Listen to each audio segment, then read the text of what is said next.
I'm Ryan Durbin from RD Ceramics, and I'm located in Southgate, Kentucky. And I'm Becca Otis from Five Lines Pottery in Monroe, Washington. And welcome to Wheel Talk. Hey folks, thanks for listening to Wheel Talk. We would love some more interaction with you all throughout this future episodes, and we would love to hear some listener questions. They may get on the episode. Yeah, just submit them to wheeltalkpodcast@gmail.com, or you can submit them on our Instagram at wheeltalkpodcast. Thanks. Go! Okay, we're live. We're live. Live. Hi, Ryan. Hello, Becca. Nice to see you. We've been talking for like It's still March, minutes. if you can believe it. It's still March. Yeah, we've been chatting. It is still March. This has been the longest month ever. Oh my god. I can't wait for it to be over. And for this whole stupid virus to be over. Over. So how was your day today? Non-existent. How was yours? Or your last couple days? But your last couple, we'll give you the last couple days. How's your last couple days going? Cool. My last couple days have been very good.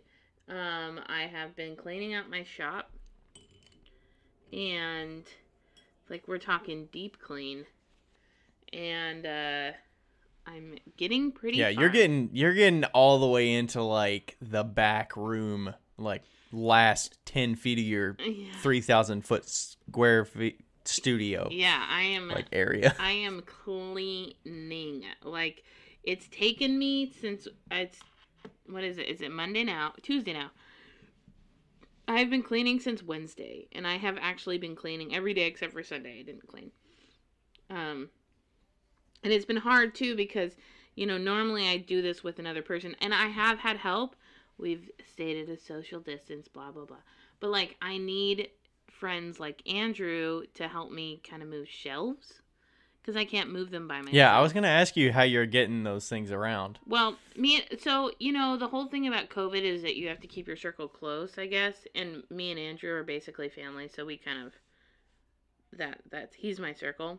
And so he's been coming over, and we've been like moving like the big stuff. And so, and he only comes over like 1 or 2 hours or whatever. But, yeah, and so he's been helpful, and then a few members have helped me, too, because, like, yeah, we're just, everybody... I mean, yeah, you're talking about moving these big, heavy wheels and then moving the big shelving units and yeah, all kinds of stuff like that. Yeah. But you're doing all the cleaning yourself. I am indeed right? doing all the cleaning. I'm sorry, Ryan, I didn't turn my phone off. Yeah. Yes, I am indeed doing all the cleaning. Well, thankfully Callie has helped me out with the cleaning too, but yes, most of the deep cleaning is me. And yesterday I went through the whole back room, and it was so insane. I'm so glad it's over. What about you? Tell us about you. So this weekend we got some more house projects done. We built like little cat food container houses. Oh. Which basically just encompass the cat feeders that are automatic. The feeders hold like a gallon of food, but Marble is so food insecure or whatever that she constantly like jostles it and knocks it against the wall. So we'll be like asleep and we'll just hear her like knocking this thing into the wall to get food out of it. So we built like wooden houses to go around them so that she can't. Yeah, she gets like 2 pieces at a time. So we built these little like houses out of wood to like cover it up, and then Rachel's been painting them and stuff. So we did that yesterday, or I guess today's Tuesday. So we did that over the weekend, and then been doing other little house projects and cleaning some stuff up and finding ways to stay productive. I was pretty productive in the studio the last couple days too.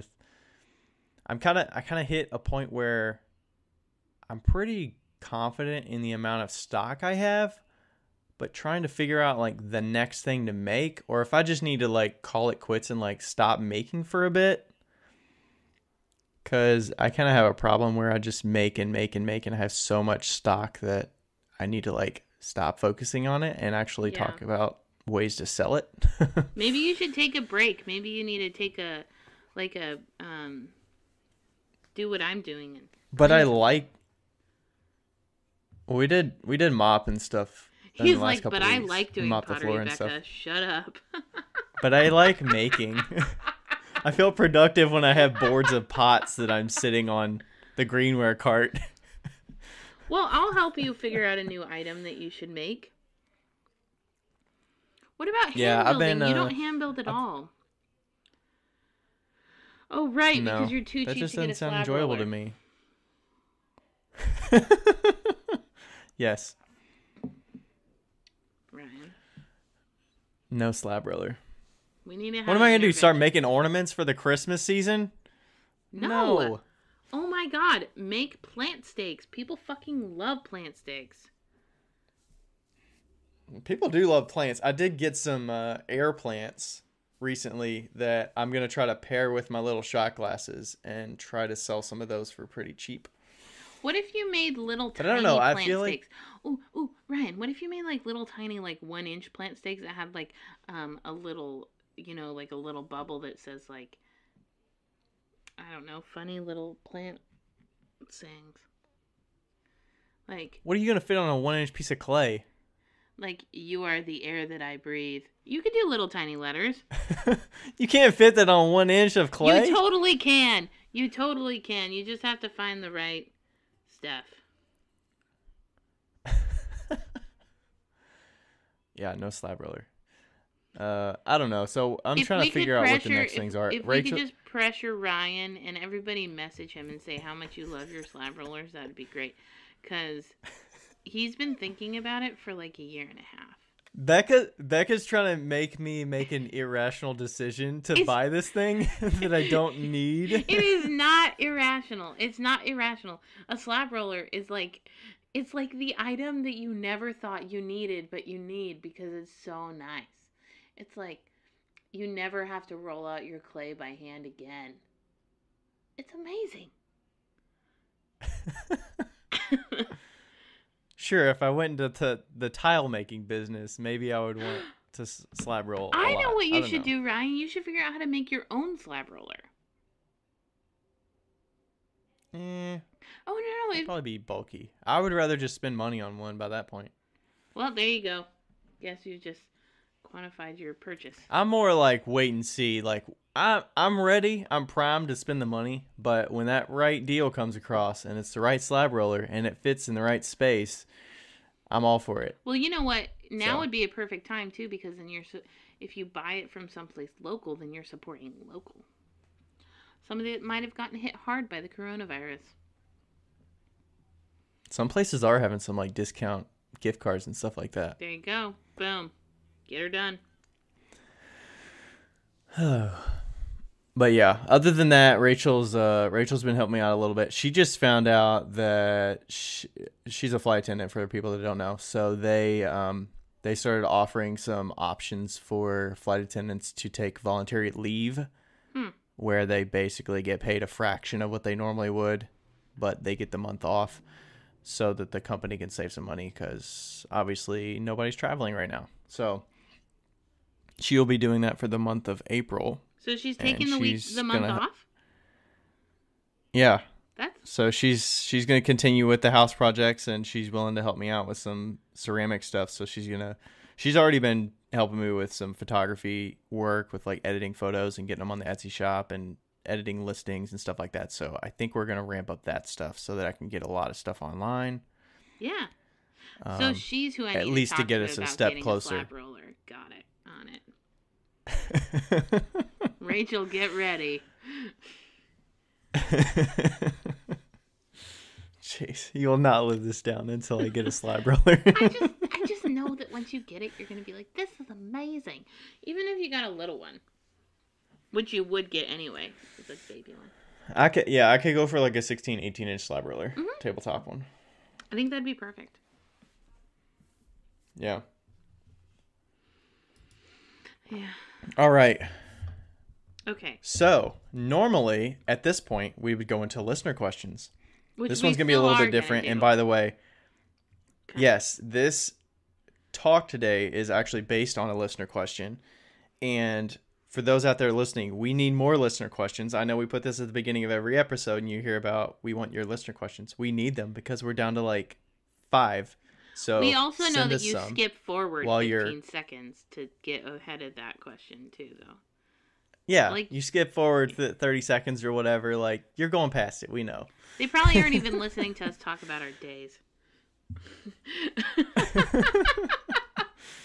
Because it's the same as usual. So yeah, send those our way while you're holed up and you're thinking about stuff. What do you got in your brain? What do you want us to talk about? So this one came from Bold Over Ceramics, which is Ashley. Thanks for this question. So the discussion we're going to talk about today is... She lives in Liff, Colorado, which I have spelled wrong on every single shipment I've ever sent to her, and I've spelled it Cliff. How do you spell that? 2 L's. L-L-I-F-F. L-I-F-F? L-L-I-F-F. I thought it was a typo That's like 4 times. Anyway, sorry. I just thought that was a fun little tidbit. So look her up. So the question is, what made you feel like you were ready to start applying for high-end juried shows, and maybe just the topic in general, building confidence to apply to those high-end juried shows, or approaching a company like Starbucks for wholesale related to Becca's past discussions, and yeah, stuff like that. So that's kind of what we're going to talk about. So when's the last time you applied? Have you applied for shows since you got into Leavenworth? No. Or juried shows? No. No, not really. I mean, I think I did let's see. I think I did Urban Craft Uprising, which is a big one in Seattle. I've done a few times since I did Leavenworth, but it was... Is that like a convention center kind of show? Yeah. It's like a big show. Yeah, so that's like fancy. And I did like the U District Street Fair, which is a big one too. But other than that, I really haven't applied for shows. I'm sure that I would probably get not accepted. I don't know. I mean, who knows? I probably wouldn't get accepted. I'm not good at taking like professional fit pictures and shit like that. Like, that's not my forte. Yeah, so I would juried shows I've probably applied to at least, I probably apply to like 6 to 8 every year. Yeah. And a lot of them become regulars where I just reapply to the same ones because I'm in them. I think a lot of it comes down to like, it's kind of like, how do you get the confidence to apply for them? I would just say, don't overthink it. Like, well, don't tell if your I'm friends. giving you a simple answer, don't overthink it and say like, oh, I'm planning to do this show or I'm planning to sign up for this. Like, talk is only going to go so far. Don't say you're gonna. Yeah, just do it. Like, you got to apply. I think I'm one of those people that, like, when I tell my friends I'm going to do something and then I like overwork myself and I'm like, oh, I don't know if I can do this. I don't know if I'm good enough. Just like fucking do it. Like, nobody at that show knows who you are. So if you don't get in, who freaking cares? And if you do get in, then you can be like, hey, I applied for this show and I made it. How freaking awesome is that? So that's what I would say. Yeah. I was applying for some shows. I got denied to a couple of shows last year. I think and I also shared it this year when I got denied from the Cherokee Triangle show in April, which, I mean, any of those shows at this time of year are getting canceled anyway, so that one got canceled, but it's not a big deal. So I just keep applying to them. The way the jurying works, I mean, they have different jurors that they pay and hire to jury those shows based on the medium they're in. So those jurors change usually every year, I would say, unless it's the same committee that's like run by a group of volunteers or a small knit group that jury those shows. Right. Then it might be the same group of people every year.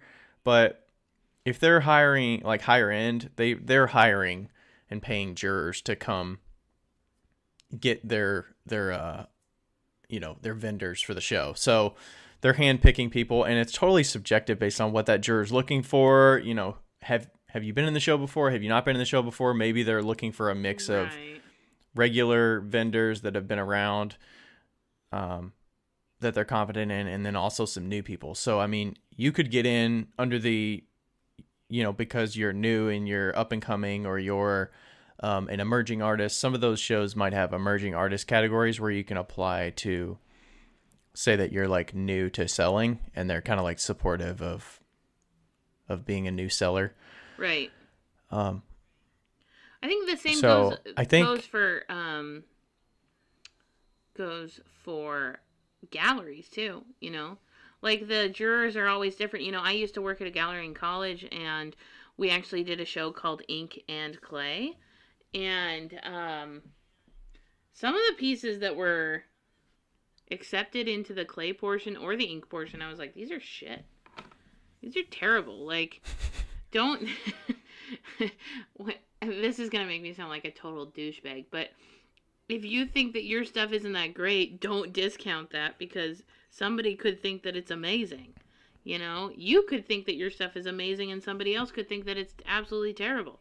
So, like, you don't really know until you try.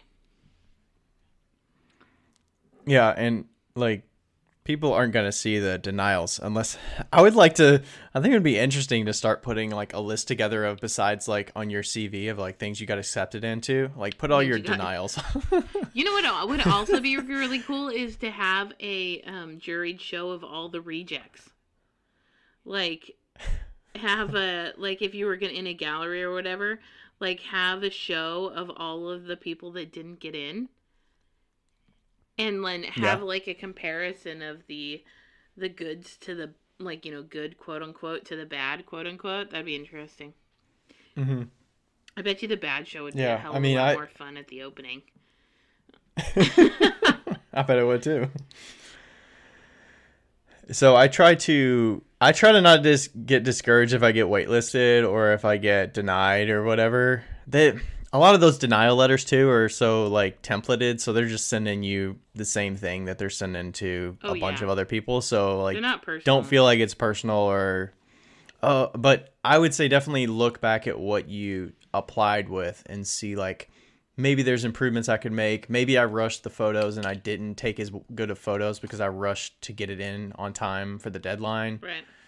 I mean, that kind of stuff. I applied for the Worthington Art Show or Art Festival in Columbus last year. I did not get in, and I was like, after the fact, I was like, I feel like my pictures could have been better.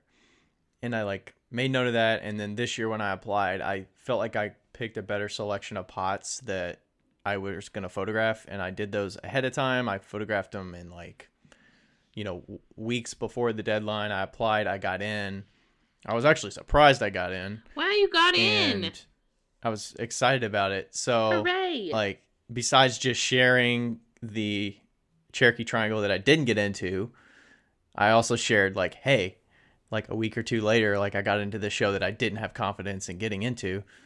So that was pretty fun too. But yeah, so I would say just keep applying, and like maybe don't, if you're worried about like saving certain weekends for certain shows, if there's 2 shows on a weekend that you want to look into doing, maybe apply for both of them and see if you can afford to like pay the jury fee for both. Maybe apply for both and then see what you get into. If you don't get into one, then you have a backup, or be in the good situation where you get to pick between the 2. Yeah. If you get into both. So yeah, I don't know. Are there any like general comments you would have about like building confidence? I feel like it's so personal to each person that it's hard to just say, here's how you get confidence in yourself. I don't know. You know what's funny is that I saw this picture. Paul Muth shared it, and here, I think I'll find it. I'll see what it says. I saved it because I thought it was funny. He also did one of his own, and it basically is, so it's the Dunning-Kruger effect. Unskilled and unaware of it, how difficulties in recognizing one's own incompetence leads to inflated self-assessment.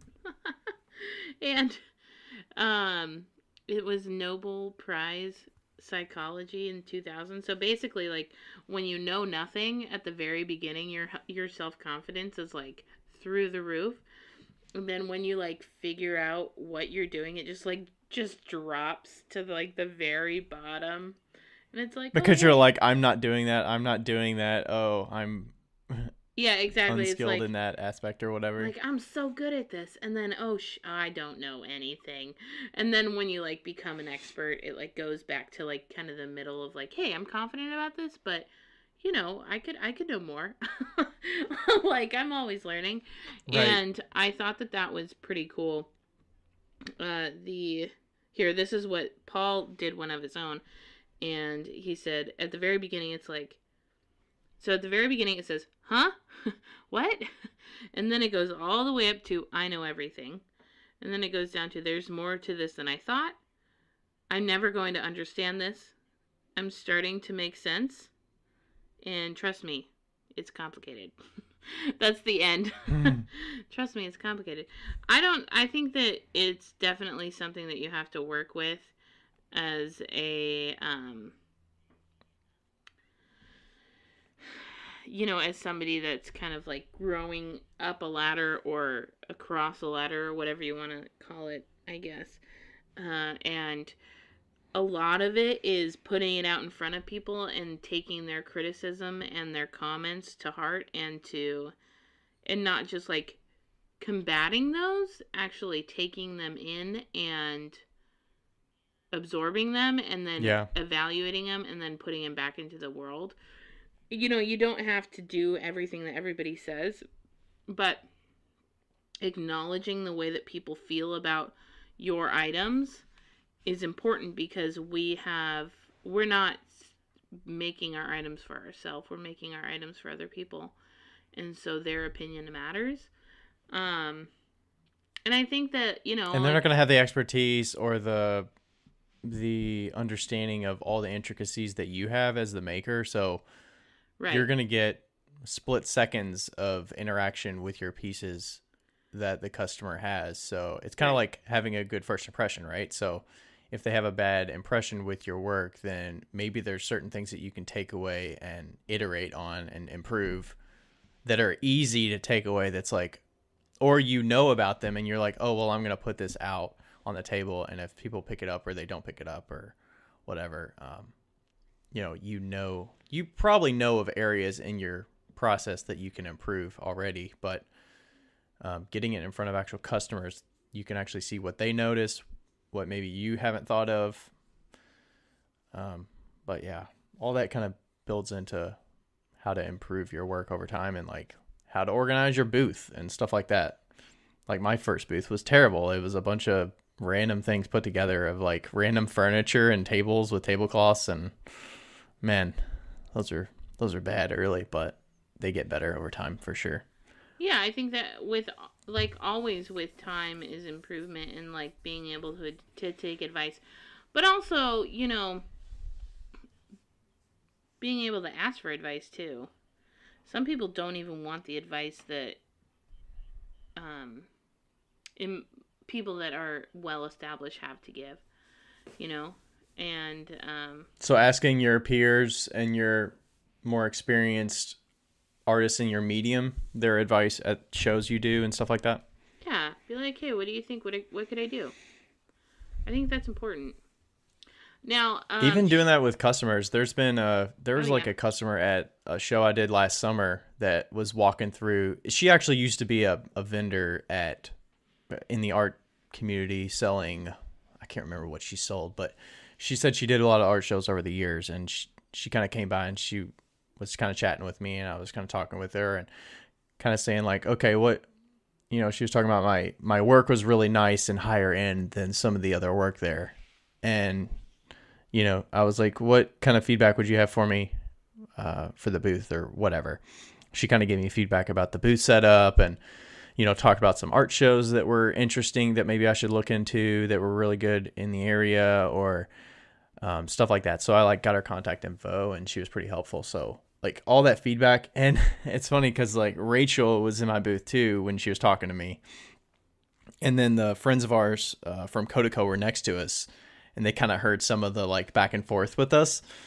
And depending on the personality you are, like I was totally like a sponge, like absorbing everything she was saying to me, and then deciding what I wanted to take out of it, and like accepting all like for me, all feedback is good feedback, and then I can decipher what I want to use and what I don't want to use, Right. and get little tidbits here and there. Some people might see it as combative and saying it's all criticism, and it's like they're kind of in defensive mode of anything that's being said, and they feel like they're being critiqued, and So who was being, who felt like they were being reserved. critiqued? Well, no, not I wasn't saying Rachel felt like she was being critiqued. She would just say like, "Oh man, she was saying blah blah blah," like like comments about the booth. She was like, "You wouldn't want to do that because of X, Y, and Z." And I was like, "Yeah, I'll take all of her feedback and figure out what makes the most sense to adapt. I'm not going to combat her and say like that wouldn't work because of this." It's more like, okay, take it in, and then filter out what makes the most sense. And even if you get like one good thing out of that, yeah, I definitely think that that's the way that you need to approach any advice. No matter what, no matter if you don't want it, you like just listen through it, because there could be a golden nugget in there that you didn't even know existed. And yeah, I mean, I can't even imagine what my whole existence in business would be like if I was like, oh, I don't need any help, I'm good. Like, I got it. I'm good. Now, that's not to say that I am one of those people that I think about a lot of things before I implement something. So when somebody says, well, have you thought about this? 9 out of 10 times the answer is yes. Like, I'm like, yeah, already thought about that. Already dismissed it. This is why I can't do it. Yep, already thought about that. Can't do that. Yep, already thought about that. And people are like, Becky, you can't just say, like, I already thought about it. Like, I have, though. I have already thought about it.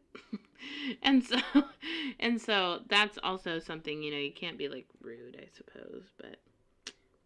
But keep it to yourself. Be like, okay, take all the information, and then if you already have thought about it, or if you know that that's not going to work, then you just store it in a different box and move to it later if you need to. And if you find something that might be helpful, then take that and say thank you and move on. Yeah. And some things that work for you might not work for other people, and vice versa. So some of their feedback of what worked for them when they sold 15 years ago might have worked better for them at the shows that they were doing. That might not be as applicable to the shows that you're doing, because it's a different market, it's a different location, it's different demographic, it's whatever. Your work is different. So it's it's I not, want to touch on I would say the just fact that, like, are you still talking?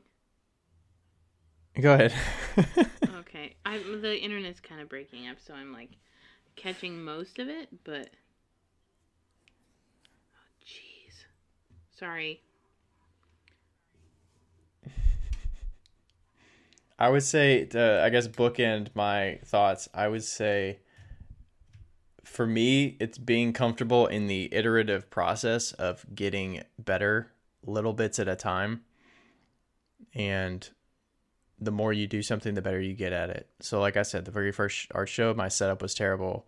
You get better. This year, I'm thinking of ways I can improve my art show setup. Like if I were to go out in April with the same setup I had last year and I didn't improve anything, I might not get better sales. And I have time right now to use some of those. Maybe I ramp down the production. I'm not making as much. Maybe I need to start working on that time to improve my booth setup and build out some new shelving or something like that that's going to benefit the overall look of my work to the customer. Yeah. So what I was going to say, sorry, I just got a text from a customer. And anyway, so it knocked me off a little bit. But, so I think that I wanted to kind of like talk about, she had mentioned Starbucks and how I got a contract. Were you approached or did they approach you? Yeah, so I got a contract. Well, let's start with backstory, I suppose. I got a contract with Starbucks as a one-time thing, as a featured artist for Starbucks in 2014, when my pieces were total shit. And, you know, Why were they total shit? I just feel like they just weren't that great. I could have done so much better. Now that it was like I was in the I know everything mode. And now I'm kind of like down into the I don't know anything. Hopefully I'll be back up to the it's complicated section of life. But I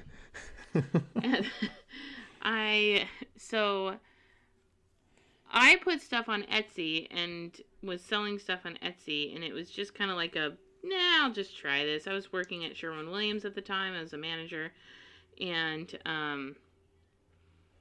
doing pottery on the side, and that not even thinking about doing it as a business. And Starbucks, well, actually a company approached me on Etsy and asked me if I'd be willing to make 60 or more items. And I said, well, potentially. I thought it was a scam. And I said, potentially. Yeah. And, we went through the whole process. I sent them a few samples. And then, lo and behold, it turns out that the client that they had was Starbucks. So it was like an in-between. So Starbucks didn't actually choose me. Another client chose me for Starbucks. Middleman. And so they wanted to, and I actually know the other person that was chosen as well, and she's super awesome. And her stuff was, like, way better than mine. But, and still is. But, they approached me, and, you kind of have to, in those situations, I feel like you kind of have to buck up, essentially. Just be like, okay, do the best that you can do. And really, that's all that anybody's asking you to do, is do the best that you can do. I would have never approached Starbucks, ever. In fact, working for Starbucks and with Starbucks was horrible. They changed the order like 15 times. It was terrible. I would never recommend working with a large company. They don't have any idea of how it is. The expectations and the understanding of handmade and the process is... It sounds similar to some experience I've heard from people with like mug club orders and stuff like that, because breweries might not understand the handmade aspect and can you do this personalization and that personalization and Right. So, and so I would have never approached them anyway, but working with them was really good for me to see that I was so not ready for what I thought I was ready for. And, but that didn't stop me from doing what I was, it didn't stop me from, continuing to do wholesale. How I started doing wholesale was I didn't really do it until I went to, there's this camp called Camp Thunder Camp, and what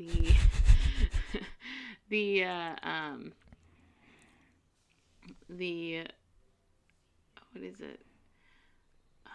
Urban Craft Uprising hosts this camp, and so it's a bunch of crafters or people that sell, and they can come and they can learn about they just kind of put it on to connect with your fellow crafter, but also learn about wholesale, learn about these things.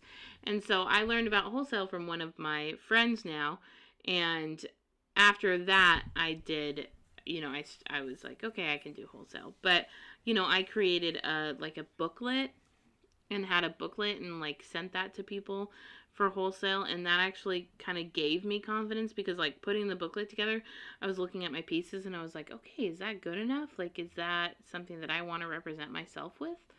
And that really helped me. It's more definitive if it's on paper. Oh, totally. And a booklet that's printed. Yeah, so you've got a bunch of. Yeah, I mean, you have a bunch of them. If it's printed, you're committed.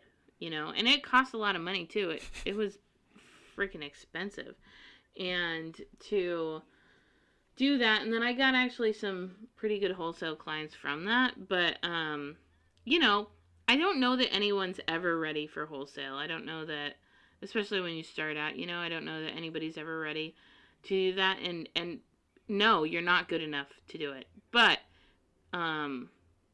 like, just in general, I don't think anybody's good enough to do wholesale when they start out. But, but that doesn't mean you shouldn't. Because Do you feel like getting an order like that,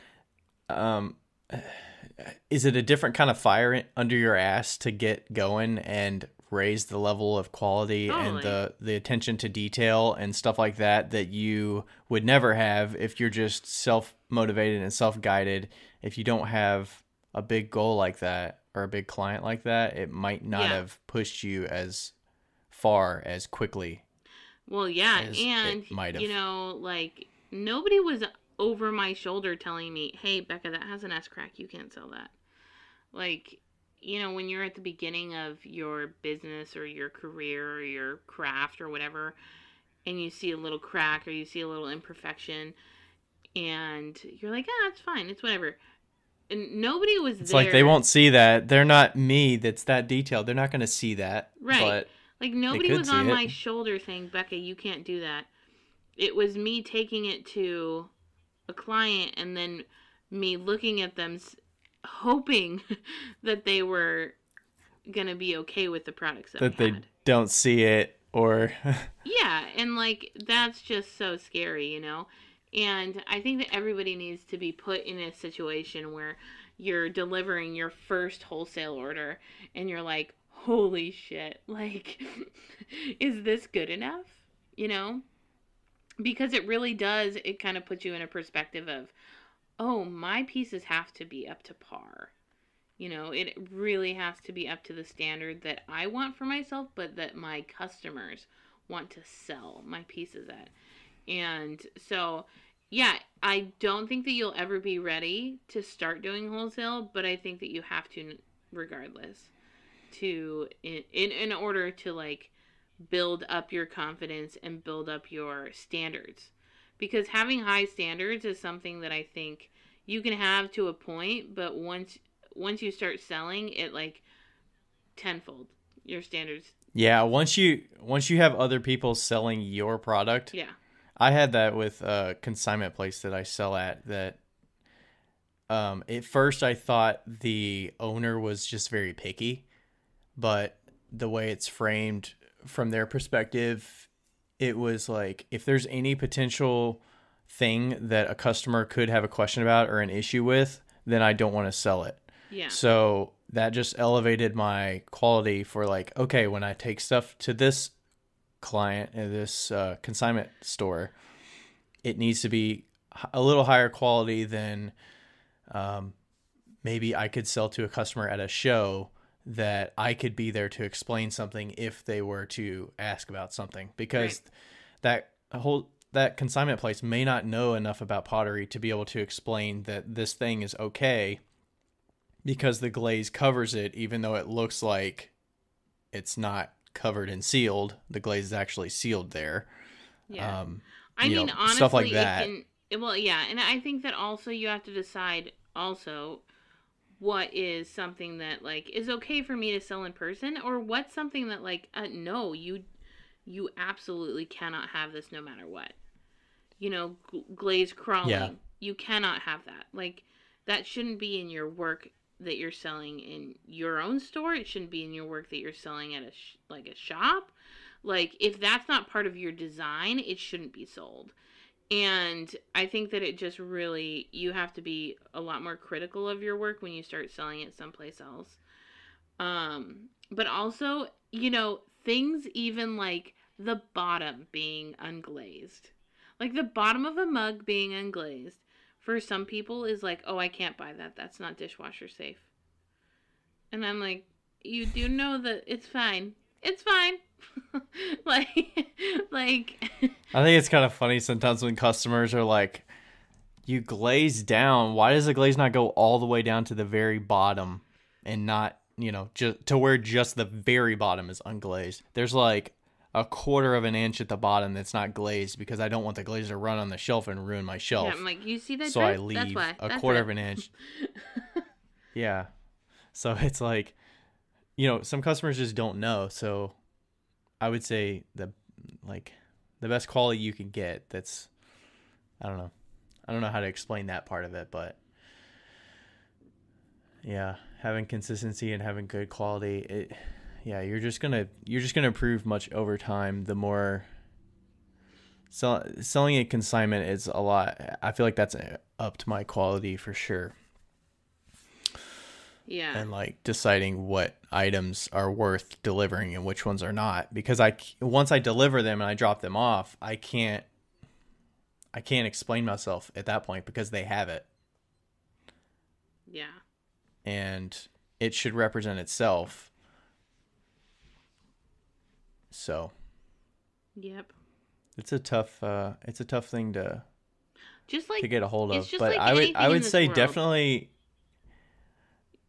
But would you say don't hold yourself back from contacting places because you feel like you have to have every single thing perfect before? No, this goes back to the whole failure situation. You should definitely contact people. If they don't like your stuff, then they'll tell you. Like, shop owners are not shy. If they see something that they don't like, they're going to be like, nah, I don't want that. Don't get butthurt, though. Don't be that person. Yeah. Like, just say, Yeah. okay, and you'll like... That's not something that they want. Yeah, maybe when you go visit those shops, they'll be like, okay, bring me a sampling of your work. And then you have a selection of 20 pieces there. And they say, I like these, but not these. And maybe they're your favorite pieces that they don't like. Like, okay, it's different. They have a demographic that they're looking for in their shop. Right. What's going to work best in their shop? What is their taste? Right. What colors work well with their scheme? I've had the nicest lady in the entire universe tell me that she doesn't want a certain product of mine. Like, she's so nice. Like, I don't even know if she knows how to say no. But she's like, nah, we'll just stick with this because this is what our customers use. Same customer that I was like, okay, I'll bring you samples, but just so you know, every single one of the samples is going to have a crack in it because I don't have any more pieces that are totally fine. I was like, I'm going to have to bring you seconds because I just don't have it in stock. I was like out of stock or something. She's like, that's fine. That's totally fine. So you were trying to offer her some other products to make up for the quantity that she wanted because all you have were seconds of the... No. The like, I was not trying to... She already wanted. I wasn't trying to sell her the seconds. We were just trying to figure out shapes and styles that she wanted. And so I brought her a bunch of shapes and styles, but they all had cracks in them because they were all seconds because I never sold them. Because I don't actually have any finished pieces at my shop that are good. In that. Yeah. Yeah. So I've definitely showed a wholesaler seconds for pieces, but I will deliver firsts, not seconds. Right. Yeah. You can only go up from there if you're showing them seconds. Totally. I mean. No, I had a few pieces that were fine. And it's not like they have like huge cracks. It was just like crack in the rim or whatever. And I'm like, it won't be like this. I just don't have anything that's, I just delivered like a huge order.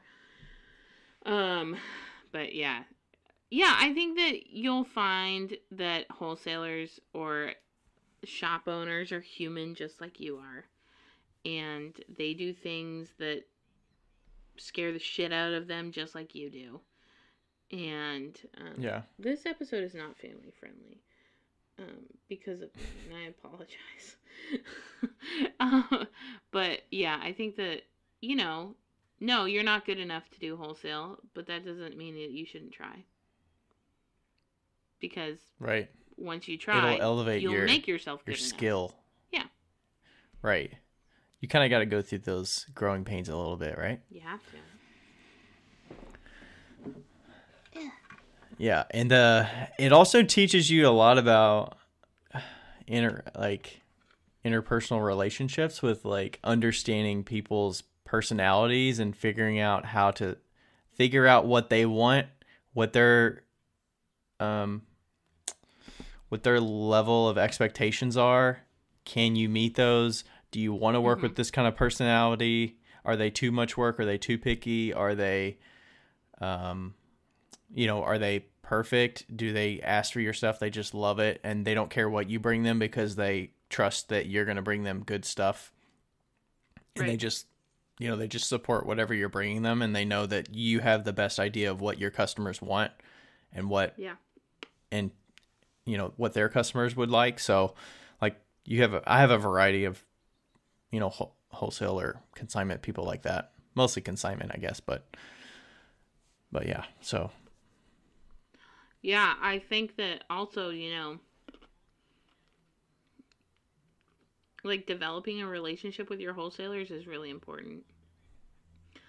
The more that you develop that relationship, the more that you guys trust each other, but also you can speak candidly and you can really see what they sell and what their customers want.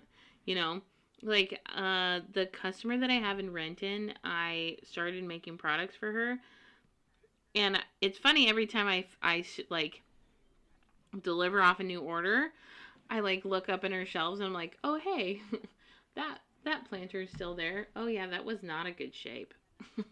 Like I'm like, oh yeah, that and like part of me is like, do you want me to just take this back and I'll replace it? But she'll sell it eventually. Yeah, I've had that feeling some too, right? Yeah.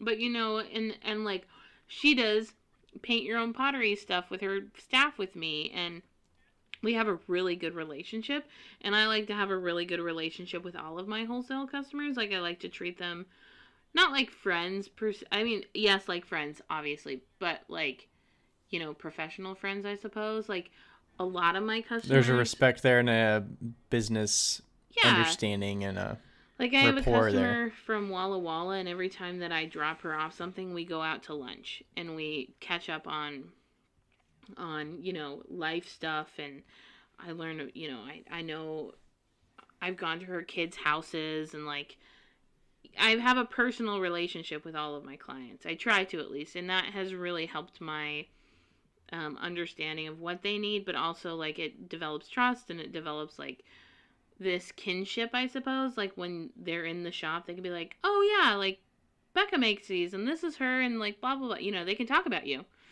and that's important, right?